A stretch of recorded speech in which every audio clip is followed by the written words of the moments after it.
Okay, back to the Pange Lingua. Okay. So the hymn for today is Pange Lingua Gloriosi. It is the newer Pange Lingua hymn written into the 1300s by St. Thomas Aquinas. First word is Pange, and that's the telling people what to do case, which is usually translated as sing. So you'll know this one as sing my tongue the Saviour's glory. But here I've got another word for it, extol. So it's a praising sort of singing. Sing, and lingua is of course tongue. Gloriosi, as you can see, is glorious. Corporis is the of the body bit, and mysterium is the mystery bit. So yeah, corporal is to do with the body. Yeah. Sanguinisque, the sanguis is the precious, the blood. Yeah, sanguis is blood. Preziosi is the precious part. And the que at the end there is the and. It's a cute way of putting an and in. Quem is the which. The mundi is belonging to the world or of the world. And pretium is the word for price. Oh, I've run out of space. Pretium and price. So you can see the word pretium goes over the line. Yeah, pretium. So which, quem in mundi pretium. Fructus, everyone knows fructus is fruit. Ventris is, I think it's used for womb, but it's kind of a gastro, things in your tummy sort of word. Ventris. Generosi, we translate that sometimes as generous, which makes sense. It looks like generous. The books it translated as noble, and it sounds, yeah. I went with noble for this one, but generous works as well. Rex is king. And just got some more people entering the Zoom. Rex is king. And effudit is like the flowing out sort of thing. So effudit, I've got the shed because it's talking about the precious blood. Oh yeah, it's a long sentence, isn't it? So sing my tongue the mystery of the glorious body and of the precious blood, which for the world's redemption, or for the world's price, as the world's price has been shed. Yes. Or the King of Nations has shed. So, wow, that is a long sentence. Okay. Oh, gentium is of nations. So you might come up with that when, bye-bye. Oh, with the O antiphons, there's something gentes in there as well. Okay. Okay, on to verse 2. Where's my mouse? There's my mouse. Okay, notice 2. Nobis is to us or for us. Datus is the given part. You know, da means give me, or da mihi means give to me. Da is give, dator is a giver, datus is given. So it's the participle, something like that. Yeah. It's a verb acting like a noun, if my memory serves. Nobis is for us. And natus is where we get the word nativity, so born. So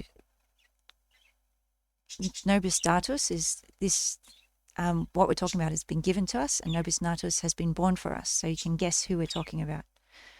It's ex, out of, the intacta, so intact or pure, spotless seems to work. And virgine comes up a lot. Virgine is Latin for virgin. Et is a little word and. In mundo is in the world. Conversatus, it looks so much like conversation. You'd think it'd be conversation. But here, try to remember, I did try to look it up to try to get my head around what it actually means.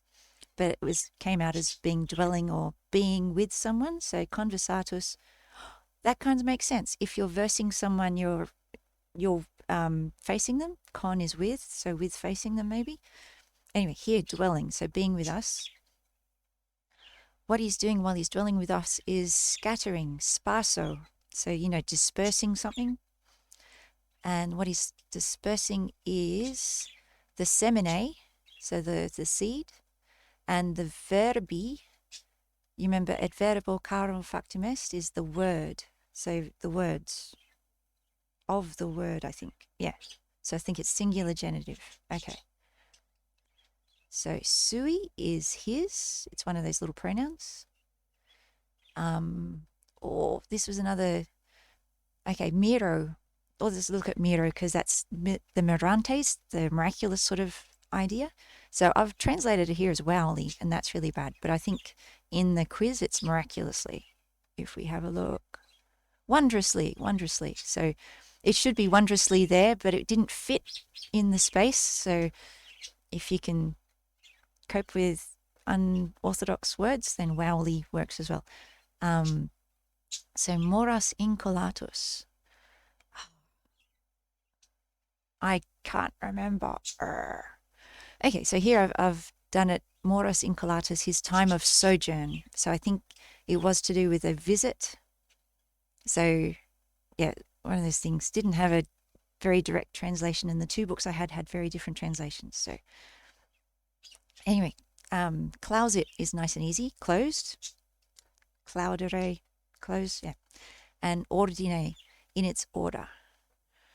So what is that talking about? That's his Jesus, who was given to us and born for us of a spotless virgin, was dwelling in the Word, giving out the actual instructions, the words, and his time of sojourn he closed in its order. So in an orderly way, he closed his visit with us. So we're getting up to his passion and death, pretty much. Spoiler alert. Yeah. So that's the first two verses of Pange Lingua, the hymn by Thomas Aquinas about the Eucharist. So we're extolling the mystery of the body, his precious blood, which he shed for us, and then he's setting it up. So he's going to be talking in the next couple of verses about his passion and death. Cool. Okay. So I think that's all the explanation. Any questions? How am I going to do this? I'll edit out this bit if we make it into a video. I don't see any hands up, so we'll keep going. I have a couple of illuminated manuscripts here, so this won't be on the test, but they're kind of interesting, and I think it's worth seeing that all these different these hymns are really, really old. So all these manuscripts are about the 1500s. This one's from 1522, and can you see that's a capital P? It's a bit funny. Pange Lingua gloriosi, and we know it's corporis because we just read the words, but it's really hard to read there. Corporis mysterium. Yeah, okay, so to go up and down, yeah. Sanguinisque, it's got that funny F sort of shape for the S's. Sanguinisque preziosi, quem in mundi, and they've left out the N, they've just put a dash over to say there's an extra letter there. Mundi pretium, fructus ventris generosi, rex effudit, and we'll have to go to the next page. Gentium, there you go. Yeah, and because it's the same tune for each verse, a lot of these, they only write out the tune for the first verse, and then the rest of the words are really, really closely written up. Yeah, I would say it might just be an aid to your memory. It might, I'm not sure if you could actually read that practically. Anyway, this one's a little bit clearer. So you can see the Pange Lingua starts here. Pange Lingua gloriosi, corporis mysterium again. Sanguinisque preziosi, quae in mundi pretium fructus ventris generosi, rex effudit gentium. And it's a similar sort of tune. The Pange Lingua gloriosi goes up high. Corporis mysterium, sanguinisque preziosi, quem in mundi pretium. I love how they show that dropping down. Fructus ventris generosi, rex effudit gentium. And of course, that reminds me, I didn't go through the notes, did I? Okay, so let's see. We'll go through, there are some questions on the solfege aspects of this. So let's set that up. Where have I got it? Here it is. Okay, so how's your solfege, everybody? Everybody is good. Okay, so here is the do. Good. Here we go. So our first note is on a funny line. It's the bottom space. So our top line is do.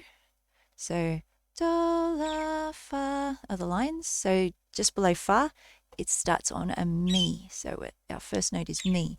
Mi, mi, fa, mi, re. Then the middle one, so, la, ti, do, do.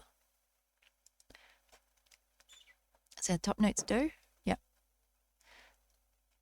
And then we go do, re, do, ti, la, do, ti, la, sol. So that's a sol.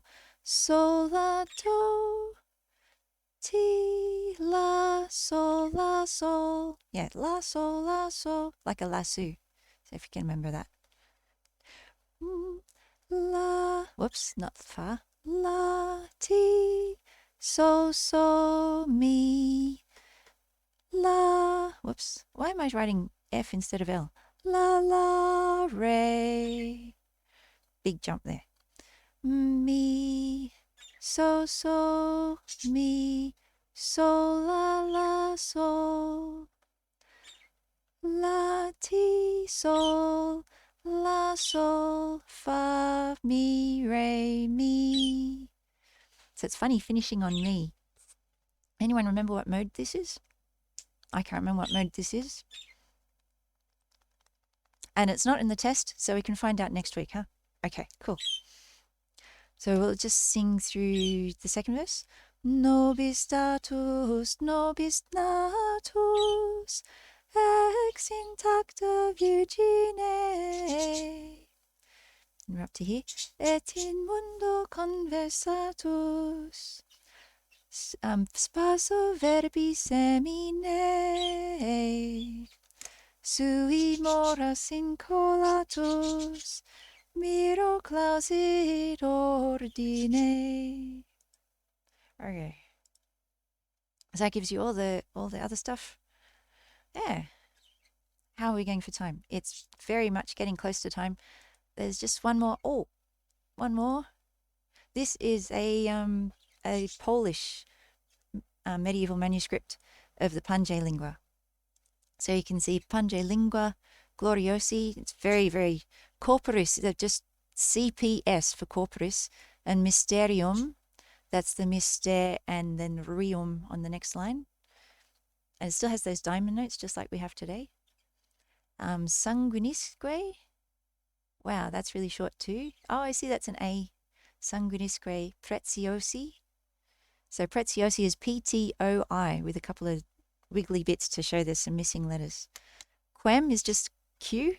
In is just I. Mundi, it's just M. Quem in mundi pretium? Yeah. Then fructus ventris generosi.